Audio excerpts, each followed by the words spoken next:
Kamel Rezig nommé conseiller du président de la République. L'ancien ministre du Commerce Kamel Rezig, qui a été écarté de son poste de ministre du Commerce et de la Promotion des Exportations jeudi dernier, vient d'être nommé par le président de la République Abdelmadjid Tebboune en qualité de conseiller, avons-nous appris auprès sources proches de la présidence de la République. Le président de la République, Abdelmadjid Tebboune, a nommé, ce dimanche, l'ancien ministre du Commerce, Kamel Rezig, comme conseiller auprès de la présidence de la République.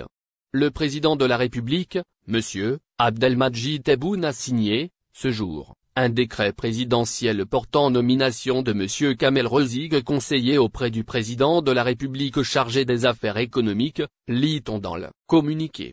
Jeudi dernier, rappelons-le, Kamel Rezig a été appelé à d'autres fonctions après l'installation de Taïb Zitouni à la tête du ministère du Commerce et l'Exportation à l'extérieur. La compagnie aérienne des capitales régionales européennes poursuit son développement sur l'aéroport de Bordeaux avec le lancement d'une nouvelle route vers Oran. Après Alger, cette destination disponible à l'achat dès aujourd'hui permet à la compagnie d'enrichir son offre d'une seconde liaison vers l'Algérie. Volota offre à sa clientèle bordelaise une nouvelle destination estivale vers l'Algérie avec l'ouverture d'une ligne vers la deuxième plus grande ville du pays, Oran. Avec cette nouveauté, disponible dès le 6 avril prochain et à raison de 2 vols par semaine, la compagnie compte bien faire profiter les Bordelais de la ville radieuse, reconnue pour ses mélanges d'architecture, son front de mer et sa musique raï. Dès le 9 octobre 2023, Volota enrichira son offre de 2 vols supplémentaires, du lundi au jeudi, pour proposer 4 liaisons par semaine. France, un rassemblement d'Algériens à Paris interdit par les autorités. Le rassemblement prévu ce dimanche à Paris en soutien à l'Algérie, à l'occasion de la célébration du 19 mars, n'aura finalement pas lieu. La manifestation a été en effet interdite par les autorités parisiennes, ont fait savoir ses initiateurs dans un communiqué publié samedi. Ces derniers ont d'ailleurs dénoncé cette interdiction, estimant que les raisons avancées sont peu convaincantes. L'appel au sit-in a été lancé il y a plusieurs jours sur les réseaux sociaux par un groupe des ressortissants algériens. Le rassemblement de soutien à l'Algérie était prévu le 19 mars, à partir de 13h, à Place de la République, à Paris.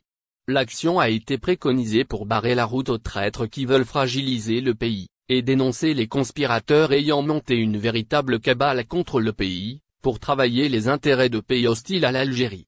Finalement, ce rassemblement n'aura pas lieu. Sa tenue a été en effet interdite par les autorités de la capitale française. Le motif officiel évoqué à cette interdiction qu'est le risque de troubles graves à l'ordre public, a indiqué le collectif unitaire, franco-algérien, initiateur de ce mouvement. Dans son communiqué publié samedi pour annoncer l'interdiction, ce dernier a dénoncé la décision. Nous venons d'être frappés par un arrêté numéro 2023-00247 préfectoral d'interdiction d'un rassemblement en soutien à l'Algérie et au peuple algérien, dimanche 19 mars 2023 sur la place de la République, à Paris, que nous avions pourtant déclaré le 14 mars 2023, auprès de la préfecture de police. Nous sommes donc exposés à 6 mois de prison et à 7 500 € d'amende dans le cas où nous contreviendrions à cet arrêté d'interdiction, qui a tout à fait l'air d'un ordre politique, a fait savoir le collectif. Affirmant que c'est encore une fois la liberté d'expression et les libertés publiques qui sont attaquées, à l'image des charges menées par le pouvoir, contre le peuple en France. Et d'ajouter, nous relevons que cette censure est sélective, puisque tous les citoyens peuvent exprimer leur solidarité avec les peuples du monde, sauf les franco-algériens opposés à la guerre, qui se retrouvent bâillonnés au pays des droits. Les patriotes algériens en force pour dénoncer le complot contre l'Algérie. En cette date commémorative du 19 mars, date de la fête de la victoire, des dizaines de patriotes algériens se sont rassemblés à la place Colonel Fabien au 19e arrondissement à Paris pour réclamer leur attachement à l'Algérie et ses décisions souveraines et dénonçant les complots visant son unité territoriale et unité de son peuple, concoctés par les officines néocoloniales et sionistes soutenues par leurs larbins, à savoir les terroristes du MAC et de Rachad. Malgré l'interdiction du rassemblement initialement prévu à la place de la République, par la préfecture de police de Paris, les patriotes algériens se sont donné rendez-vous, pour répondre à la partialité et le soutien de la France avec leur larbin et par conséquent exprimer leur attachement à la patrie et leur soutien aux institutions du pays.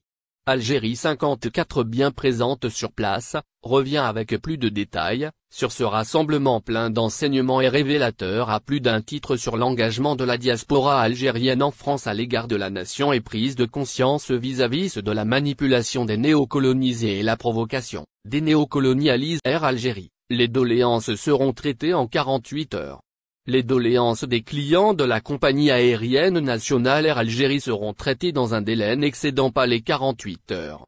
C'est ce qu'a annoncé Riyad Agha, ingénieur auprès de la direction informatique de la compagnie nationale lors de la présentation de la plateforme électronique dédiée au recueil des doléances et réclamations. Cette plateforme, lancée officiellement le jeudi 16 mars, va permettre aux clients d'Air Algérie d'introduire une réclamation en ligne et de suivre l'évolution de son traitement.